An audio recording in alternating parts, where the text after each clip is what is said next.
मैं भारत को भारतीयता की मान्यता के आधार पर फिर से खड़ा करना चाहता हूं, उस काम में लगा हूं। ये विदेशी कंपनियों का बहिष्कार तभी हो सकता है जब आप अपने अपने घर का टेलीविजन बंद कर दें। क्यों? क्योंकि विदेशी कंपनियों की जितनी जाहिरात है वो टेलीविजन के माध्यम से है और रात दिन हमको ये जाहिरात सुना सुना के वो सामान खरीदवाते हैं। हम टेलीविजन क्यों देखते हैं? कई बार मैं लोगों से ये प्रश्न करता हूं कि टेलीविजन क्यों देख रहे हैं, काहे को एंटीना लगाया है, काहे को डिश एंटीना लगाया है, और जिनके घर में डिश एंटीना नहीं उन्होंने केबल कनेक्शन ले लिया है, सब एक ही जवाब देते हैं, राजीव भाई मनोरंजन करना। तो मैं कहता हूं ठीक है भाई मनोरंजन करिए। तो मनोरंजन करते हैं तो क्या देखते हैं? घर के छोटे छोटे बच्चे, उनके साथ उनके मम्मी पापा, उनके साथ उनके दादा दादी, तीनों पीढ़ियां एक साथ बैठकर टेलीविजन पे चित्रहार देखती। चित्रहार में गाना कौन सा आता है? चोली के पीछे क्या है। हंसिए मत, इसको गंभीरता से सुनिए, चीज बड़ी है मस्त मस्त। और कभी कभी मैं आपसे पूछूं, अगर दिल पे हाथ रख के बताइए कि चोली के पीछे क्या है, ये गाना आपका मनोरंजन करता या चीज बड़ी है मस्त मस्त ये गाना आपका मनोरंजन करता? और अगर ये गाना आपका मनोरंजन करता है तो कितने लोगों में इतनी हिम्मत है जो अपनी मां से पूछ सकें, बोल तेरी चोली के पीछे क्या है? और कितने लोगों में ऐसी हिम्मत है जो अपनी बड़ी बहन के सामने ये कह सके कि तू चीज बड़ी है मस्त मस्त। और दोस्तों, ये गाने आपका मनोरंजन नहीं कर रहे हैं, ये गाने आपका चरित्र खलास कर रहे हैं। वो चित्रहार नहीं है, वो चरित्रहार है। और जिसको मनोरंजन के नाम पर आपने अपने घर में बुला लिया है, ये टेलीविजन आपका मनोरंजन नहीं कर रहा है, आपके मन में एक अजीब तरह की वल्गैरिटी और ऑब्सिनिटी को जन्म दे रहा है। और दुनिया में दो बहुत खतरनाक होती है। एक बीमारी होती है जिसको सेक्स की वल्गैरिटी मैं कहता हूं। रात दिन ये टेलीविजन आपको जो कुछ दिखाता है वो सेक्स की वल्गैरिटी है। और ये सेक्स की वल्गैरिटी देखते देखते देखते देखते एक दिन हिंदुस्तान के नौजवान नवयुवतियां भी वही करने लगते हैं जो उस पर दिखाते हैं। क्या हो रहा है? कहां जा रहे हैं हम?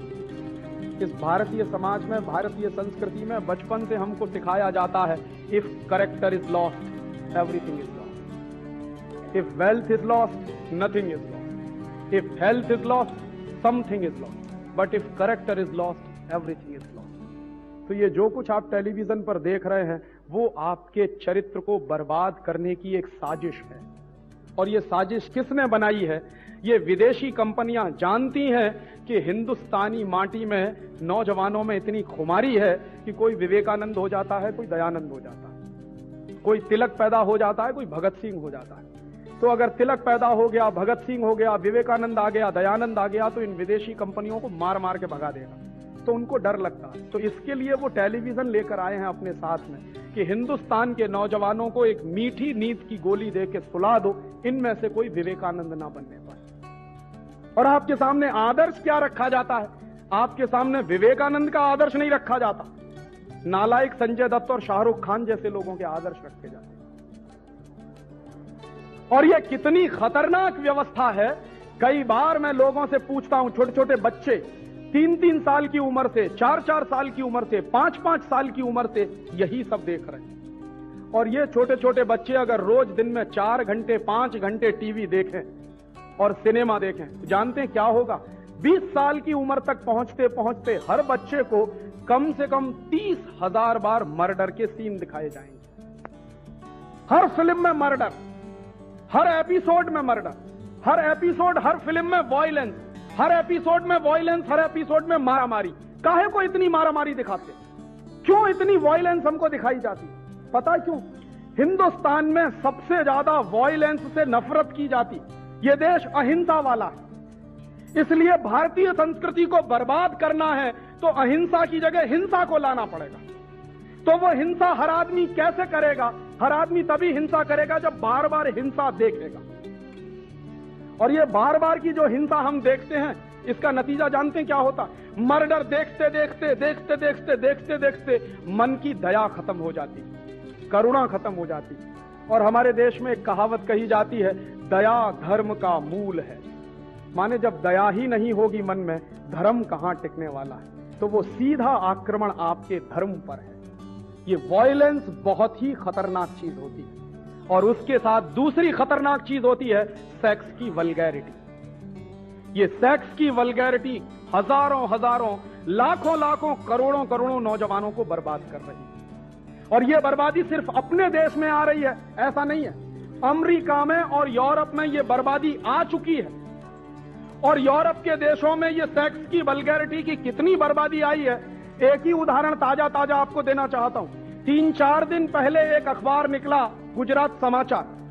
गुजरात समाचार के दूसरे नंबर के पेज पर एक खबर है। क्या खबर है? ब्रिटेन में 11 साल का बच्चा पिता बन गया है। और ब्रिटेन में अगर 11 साल का बच्चा पिता बन गया है तो उसके पत्नी की उम्र क्या है मालूम है? 15 साल।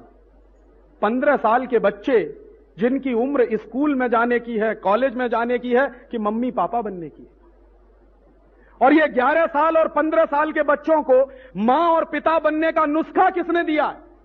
किसने फॉर्मूला दिया उनको? वो टेलीविजन से आया, सिनेमा से आया।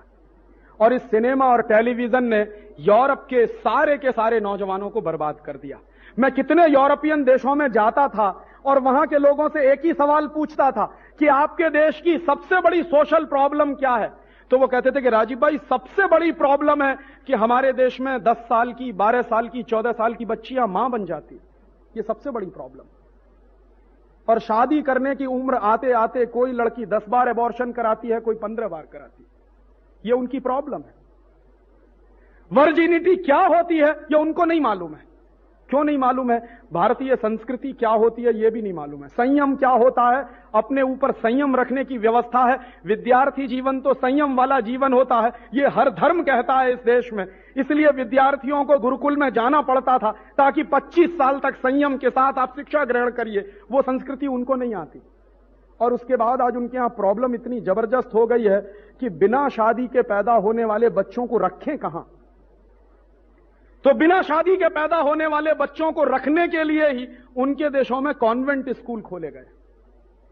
कॉन्वेंट स्कूलों में यूरोप में कौन बच्चे पढ़ते हैं जिनके मम्मी पापा का पता नहीं है?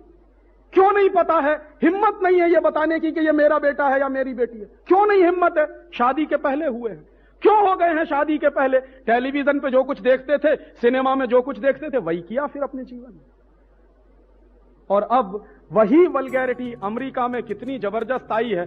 अमेरिका में एक कमीशन बिठाया हुआ है, उस कमीशन में 2 चेयरमैन हैं। दोनों सौभाग्य से एक बार मेरे दोस्त बने थे, 4 साल पहले की बात है। मैं एक बार एक इंटरनेशनल कॉन्फ्रेंस में गया था, बॉन में, फिर फ्रैंकफर्ट में। वहां मेरी उनसे मुलाकात हुई। अभी वो दोनों व्यक्ति अमेरिका की सरकार के एक कमीशन के चेयरमैन हैं। वो कमीशन कर क्या रहा? कमीशन को जिम्मेदारी दी गई है कि पिछले 35 साल में टेलीविजन से अमेरिका में क्या नुकसान हुए हैं इसका अध्ययन करो। तो कमीशन की पहली रिपोर्ट आई है। वो रिपोर्ट क्या कह रही है? 90 million American youths are spoiled due to television and cinema. 9 crore अमेरिकी नौजवान बर्बाद हो गए हैं टेलीविजन और सिनेमा देखकर। 9 करोड़। अमेरिका की कुल आबादी कितनी है? 27 करोड़। 27 करोड़ आबादी में से 9 करोड़ बिल्कुल बर्बाद हो चुके हैं। और उन 9 करोड़ बच्चों की बर्बादी कितनी है? हर पहला और दूसरा बच्चा सीजोफ्रेनिक हो गया, पागल हो गया।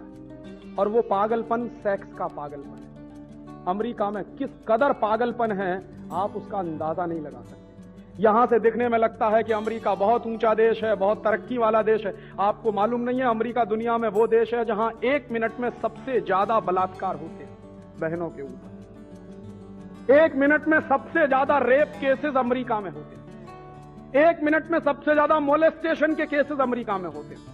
और अमेरिका में कुछ शहर तो ऐसे हैं जहां शाम को 6 बजे अगर कोई लड़की निकल जाए तो लौटने वाली नहीं है। कितने लोग उसके साथ गैंग रेप करेंगे उनको खुद नहीं पता रहता। ये इतनी हैवानियत और इतना राक्षसीपन कहां से आ रहा है? वो टेलीविजन सिखा रहा है, वो सिनेमा सिखा रहा है। और वो टेलीविजन और सिनेमा अब हमारे देश में आ रहा है, जो बर्बाद कर चुके हैं अपने नौजवानों को। दोस्तों, सबसे पहले तो चैनल सब्सक्राइब करें, फिर लाइक, कमेंट और शेयर करें। और हाँ, हमारा एंड्रॉयड ऐप डाउनलोड करना ना भूलें।